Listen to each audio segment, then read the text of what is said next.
Vaccine की क्या स्थिति है 18 से 44 साल के लोगों के लिए दिल्ली के अंदर या देश के स्तर पर, वो ये है कि केंद्र सरकार ने राज्य सरकारों को ये कहा कि आप वैक्सीन ग्लोबल टेंडर करके या विदेशों से इंपोर्ट करके ले सकते हैं। लेकिन हाल ये है कि जब राज्य सरकारें, देश की अलग अलग राज्य सरकारें विदेशों में जा रही हैं, अप्रोच कर रही हैं, तो विदेशी वैक्सीन कंपनियां उनको ना कह दे रही हैं और कह रही हैं कि हम केंद्र सरकार से बात कर रहे हैं। हमारी फाइजर से बात हुई, फाइजर वाले कहते हैं जी आपको नहीं देंगे, हम केंद्र सरकार से बात करेंगे।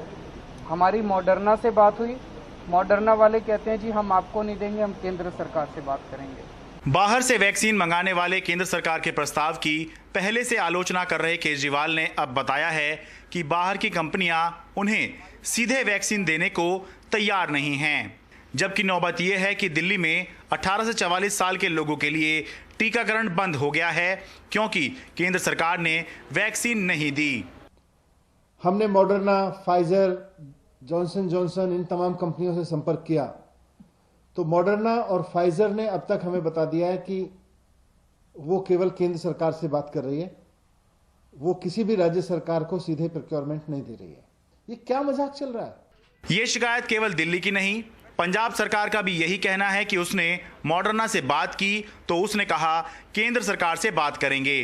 देश में यूपी, दिल्ली, कर्नाटक, पंजाब, हरियाणा, केरल और तमिलनाडु जैसे 7 राज्य 14.5 करोड़ वैक्सीन डोज के लिए ग्लोबल टेंडर निकाल चुके हैं या निकालने की बात कह चुके हैं। दिल्ली और पंजाब जैसे राज्यों ने बताया कि उनको विदेशी कंपनियां ना कह रही हैं, जबकि बाकी राज्यों को भी कोई सकारात्मक संकेत मिलने की कोई खबर नहीं है। जबकि बिहार, मध्य प्रदेश समेत पूर्वोत्तर के राज्य ग्लोबल टेंडर या वैक्सीन इंपोर्ट की बात को नकार चुके हैं।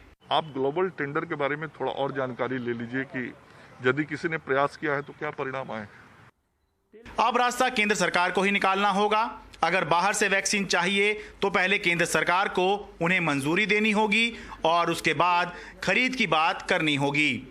राज्यों को वैक्सीन का ग्लोबल टेंडर इसलिए भी करना पड़ रहा है क्योंकि केंद्र सरकार ने राज्यों को जो वैक्सीन खरीदने का फॉर्मूला बताया है उस पर राज्य लगातार सवाल उठा रहे हैं। सवाल ये है कि वैक्सीन खरीद सीधा राज्य कंपनियों से करेंगे, लेकिन वैक्सीन किसको कितनी मिलेगी, आवंटन कैसे होगा और कितनी सप्लाई होगी, ये केंद्र सरकार तय करेगी।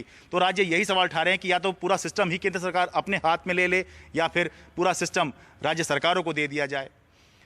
दिल्ली से अपने कैमरा सहयोगी शशिकांत झा के साथ मैं शरद शर्मा, एनडीटीवी इंडिया।